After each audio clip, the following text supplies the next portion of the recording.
Welcome to Your Strata Property, the podcast for property owners looking for reliable, accurate, and bite-sized information from an experienced and authoritative source. To access previous episodes and useful strata tips, go to www.yourstrataproperty.com.au. Hello and welcome. I'm Amanda Farmer and this is Your Strata Property. Today I have a bonus for you. You have hopefully listened to part 1 and part 2 of my presentation delivered to strata owners on the new New South Wales Strata Law. That's episodes 35 and 36. Now, there was a Q&A session held after that presentation where audience members had the opportunity to ask me questions about the new strata law, including on some aspects that I hadn't covered in the presentation. And today I've put together this episode to give you access to that Q&A session. Now, because the audience members weren't mic'd up the same way that I was, their questions aren't so easy to hear. So what I'm going to do is to let you know what the question was, and then we will shoot over to the live answer that I gave on the night. All right, so let's jump straight in. The first question was about minor works, and this particular owner recognised that replacing carpet with a floating timber floor would be considered minor works under the new legislation. So that needs to go to a general meeting to be approved by an ordinary resolution. Now, this lot owner asking the question is concerned about having to go to a general meeting for what in his building were quite regular applications to replace carpet with a floating floor. So he asked me, how do we deal with that? Is there a quick option? And here's my answer. So what's happening with the minor renovation works, and you're right that lifting carpet and exposing floorboards or installing floorboards is not cosmetic work, it is minor work. And minor work must go to a general meeting, be authorised by ordinary resolution. However, you can delegate that decision making to the strata committee. So that hopefully would suit your circumstance where you want to do it more quickly. You don't want these kinds of things going to general meeting. You can have, yes, you have to have a general meeting first to approve, the owners corporation approves the delegation of that power to the strata committee, and then the strata committee can then make decisions about those kinds of works if you specify that. Okay, next I was asked how to deal with a building or a committee that doesn't want to allocate sufficient funds to the sinking fund, soon to be the Capital Works Fund. And here's what I had to say. The new law for the first time says that you actually have to comply with your sinking fund plan. Currently, it's simply get it's either sinking fund plan, sinking fund forecast, get one, and a lot of buildings I know get it and say, that's nice, we've got it. There is a requirement in the legislation that says you now must comply. As for what happens if you don't, I'm not sure, but I would suggest that with a legislative requirement saying you must comply, if you don't, it's all the more reason why you're dysfunctional. Next, I was asked by an owner who had just bought into what he called a poorly maintained building. He said, I've just bought in and now I'm basically up for $100,000 to contribute to repairs and maintenance. And from his point of view, that should have been allocated in the sinking fund. And he asked me, what do I do about that? Here's what I had to say. Unfortunately, it's probably, I think, too late for you.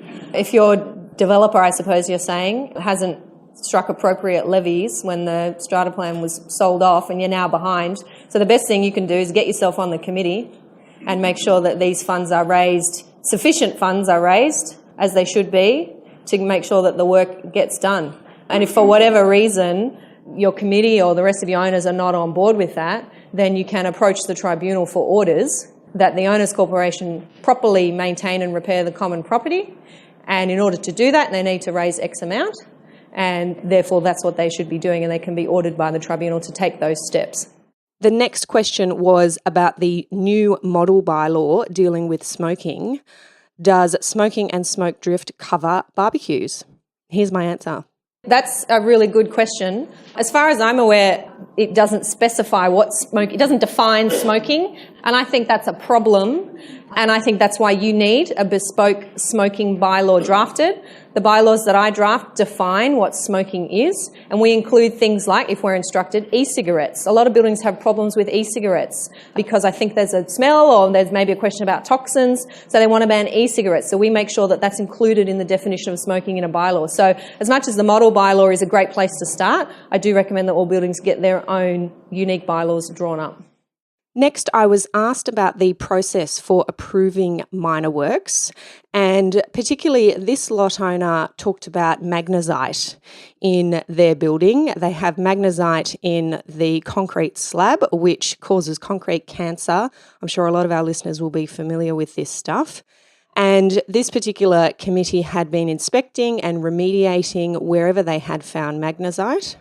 And they were concerned that with the new law, people could now lift their carpet and replace their carpet. That would be considered cosmetic work. That doesn't require any notification to the owners' corporation, and therefore the owners' corporation, the committee specifically, had no way to know whether or not magnesite existed. And this sort of flew in the face of their current procedure, which was if you're doing any renovation works within your lot, if you're lifting your carpet, then please let us know so that we can come in and inspect. They're now concerned that with the new law, cosmetic work, they can just go ahead lifting and replacing carpet. How do we deal with that? And how do we keep in place our procedure for inspecting and remediating the concrete slab? Here's my answer. Minor renovation works, which would include lifting carpet and installing hard flooring, call it. This is where your magnesite's going to be involved. Yes, it has to go to a general meeting on an ordinary resolution.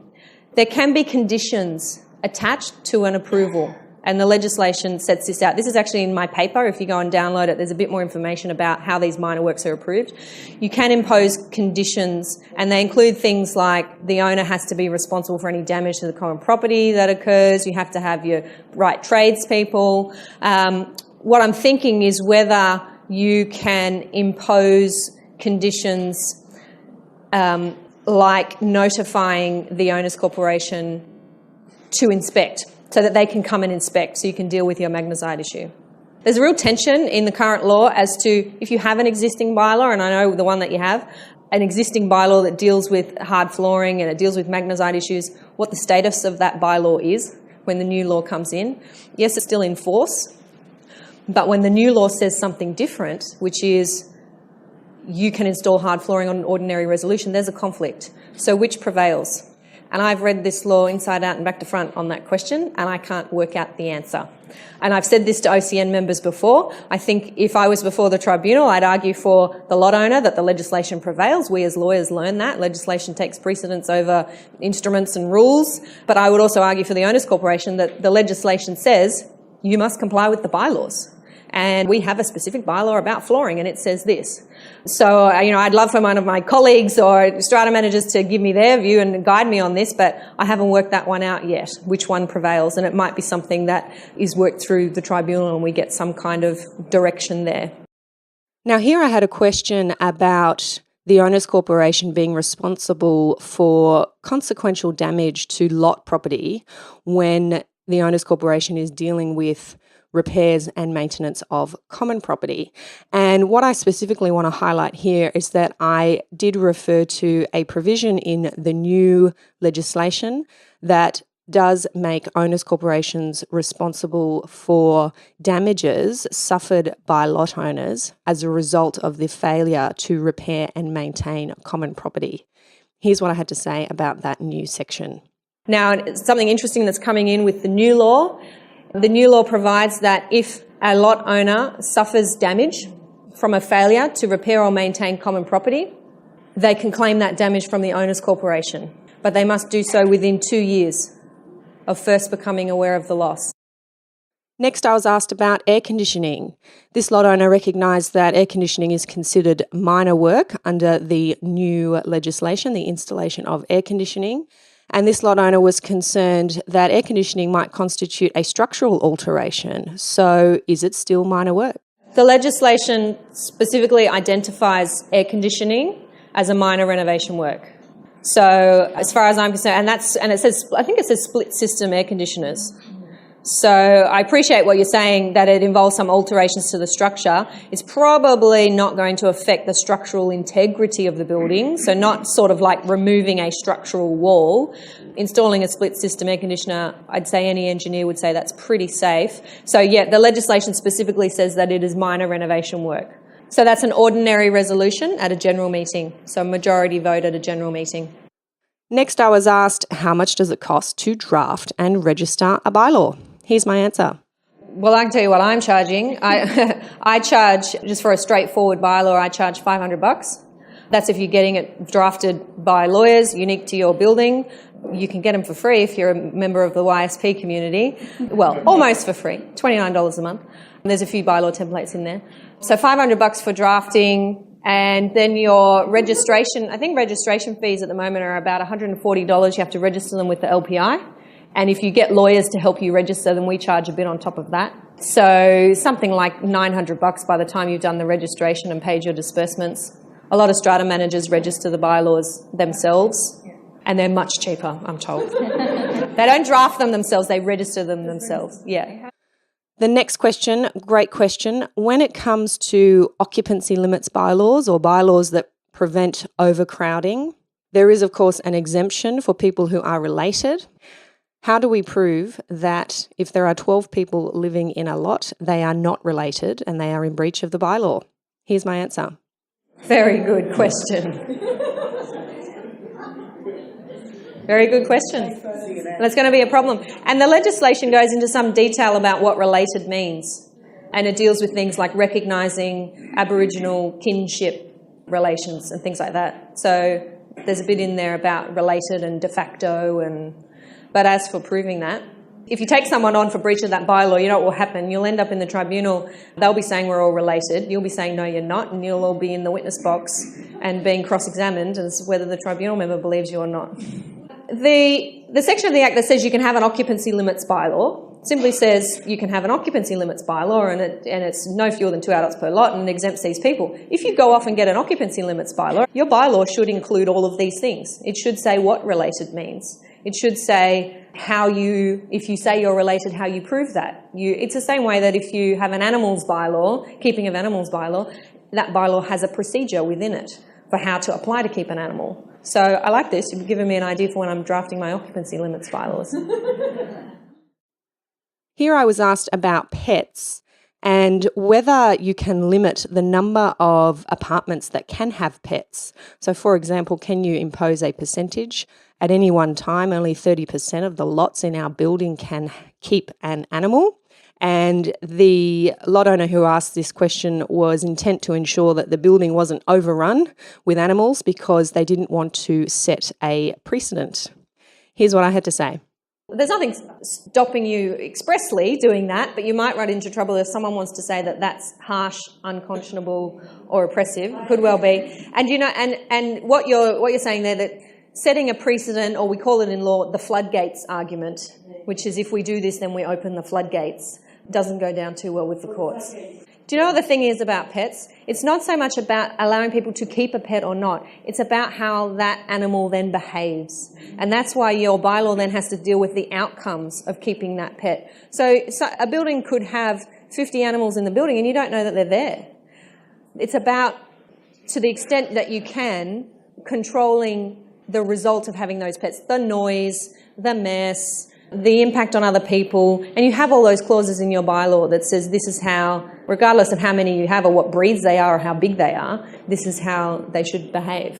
Next, I was asked about the sale of common property, and I was asked what legislation deals with the sale of part of the common property, and can lot owners or owners corporations generally be bullied into selling off part of their common property? Okay, so it's in the Strata Schemes Development Act, and the Development Act says that an owners corporation can subdivide and sell parts of its common property. So what happens in practice is that it is part of the common property is subdivided and it's created into a new lot, and that lot is then transferred to the neighbour or whoever it is who wants to buy it. That needs a special resolution. Okay, so that's how it's a special resolution. It's not unanimous. special resolution only, 75% calculated on a unit entitlement basis.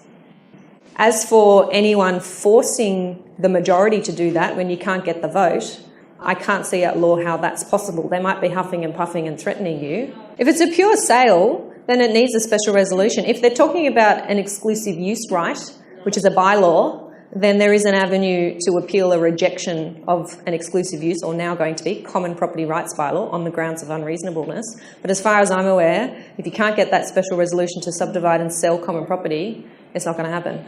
Here I was asked, how do we change an unfair schedule of unit entitlement? Here's my answer. So it's an application to the tribunal to reallocate unit entitlements. You've got to apply to the tribunal for an order, and you have to show that the allocation of unit entitlements was unreasonable at the time the strata plan was registered. So you have to get valuation evidence going back to the time the strata plan was registered and somehow say that the valuer who set that schedule got it wrong. So you're getting market value evidence from way back then. I've seen some of these, I've run some of these that have been successful. I've seen some that haven't. It really depends on the circumstances, and they are expensive because you have to pay for a valuation report. Yours might be a bit cheaper than most because it's a small building, but I know a lot of big buildings in that situation, and they just say the cost of getting a valuation report for the entire building is prohibitive. Next, I was asked, are there any changes to the requirement to install window safety devices? Here's what I had to say. You're talking about the window locks requirement, which is coming in March 2018. Am I right? Yep. No changes in the new law when it comes to window locks. So that requirement will still take effect in March 2018. You have to have window safety devices installed on all of your exterior common windows that lead out to a drop that is more than 1.7 metres, I think it is. And window safety devices means that it is capable of restricting the opening of the window to 125 mils. And the point here is, it's not that your window can only ever be open to that, it's that there is a safety device installed that can be activated and prevent the window from opening. So if you ain't got no kids in there, take it off. You're probably not going to be activating it, but it is there because the Owners Corporation is required to have it there. Next question. I was asked by a committee member, what are the duties of Strata committee members? Are there any changes in that regard? And in particular, has the requirement to act in good faith been removed from the new law? Oh, it certainly doesn't lift a requirement for you to act in good faith. What it actually does is enshrines that requirement, a requirement that has always existed at law. So it's generally not something that I cover too much when I do these workshops, but the new law does have a section that says something along the lines of executive committees must act in good faith. And to the extent that they do act in good faith, then if anything goes wrong, the liability is said to be that of the Owners Corporation rather than the individual committee members. I say that's what the law is. It's what the law has always been. It's what the common law is, we say as lawyers. I think what the new legislation is doing is just making that more accessible and putting it in there for you so that you can read it. You've always had a duty to do things properly. Acting in good faith essentially means that when you need to get advice on something, you get that advice. You don't act like lawyers. You don't act like strata managers. You know what you don't know. And if there's hard decisions to be made, you get some guidance. If you've done all that and oops, you're still wrong, then you are going to be a long way from personal liability. The Owners Corporation might be liable for something and there might be someone else to sue, whether that's the person who gave you the bad advice. But you as committee members personally, you have to do something pretty bad and know that you're doing something pretty bad to get yourselves into trouble. Next, I was asked about the calculation of the maximum number of proxies. So for a building that has more than 20 lots, one person can only hold 5% of the proxies. That's 5% of the total number of lots in the building. So where the 5% doesn't equate to a whole number, what do you do? I suggest you go down because I actually thought about this. So if you got 50 lots, so your 5% is 2.5, you're going to only be able to take 2 because you can't sort of invent the other half. It's like having 1.8 kids. I think you've got one. you know that stat. Here I was asked, about the exclusive use of common property, where a lot owner has exclusive use under an exclusive use bylaw. Does their unit entitlement automatically increase, and do their levies therefore increase? Now, the short answer to that is no, but here I'm going to jump in with some commentary of a recent High Court case that had only come out the week before and that I thought was of relevance to this particular lot owner's experience of their exclusive use bylaw. So here it is. Sorry, just to add, in case you're interested, the High Court had a decision last week on this point, coming from a Queensland case, so looking at the Queensland law, but it was about someone who had sought exclusive use over an area of a terrace, and they had fought through the years as to whether this application for exclusive use, which was denied, was unreasonable or not, whether the owners' corporation had been unreasonable in refusing the exclusive use. And the whole discussion of the case, it's a good one, and I think it has some relevance here in New South Wales because our legislation uses some similar language. It's the question of what constitutes unreasonable refusal. So if somebody comes to you and says, I want to use this part of the common property, and the majority of the owners say, no, I don't want you to, what's a good reason for refusing that? And the threshold is quite low, really, for refusing this kind of thing. If you have any sort of logical, rational reason to refuse it. So in this case, they had architects' reports saying this isn't what the area was designed for, and this person hasn't offered any money for it.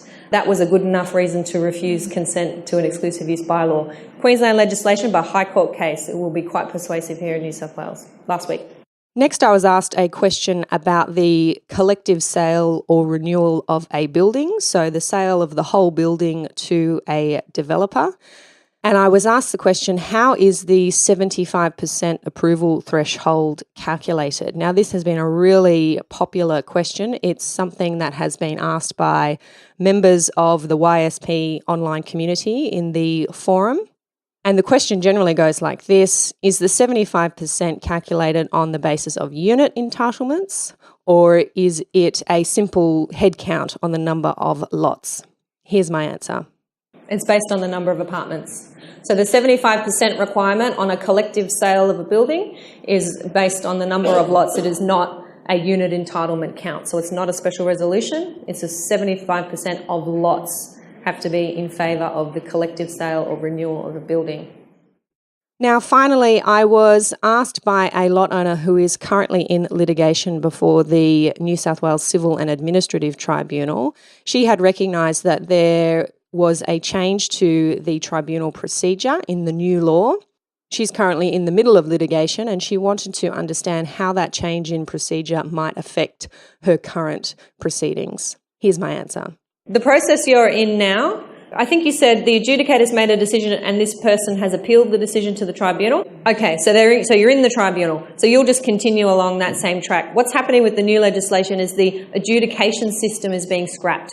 So there will no longer be adjudicators. You won't apply and have that paper fight that we have now, where you put in written submissions and the other side puts in written submissions and then you wait 4 months and then you get a decision and you go, how the hell did they make that decision? That's being scrapped. And now the application is just made straight to the tribunal. So it's not to court. The application goes straight to the tribunal. How that's going to work, we don't really know. We'll wait and see when we get there. But I expect you're going to turn up for day one in the tribunal and they're going to say, you, 6 weeks for submissions, you, 6 weeks for submissions. And we're all still doing submissions and then we're turning up for a hearing day. So the only process being scrapped is that adjudication paper process because the outcomes are so uncertain, and straight to the tribunal. So you're already in that tribunal system now. Would you like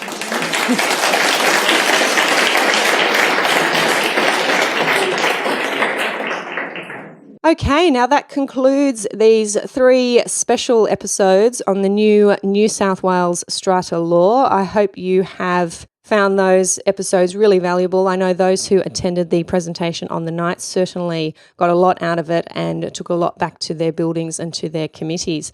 Now, as we go to air with this episode, I think there's only about a week until the new law starts here in New South Wales, and I am excited. I hope that you are too. Now, the video of this presentation is available to members of the YSP online community. If you are not a member but you'd love to check that out, head over to yourstrataproperty.com.au/membership. We would love to have you as a member of our community. Thanks for joining me. Catch you next time. Thank you for listening to Your Strata Property, the podcast which consistently delivers to property owners reliable and accurate information about their strata property. You can access all the information below this episode via the show notes at www.yourstrataproperty.com.au. You can also ask questions in the comments section, which Amanda will answer in her upcoming episodes. How can Amanda help you today?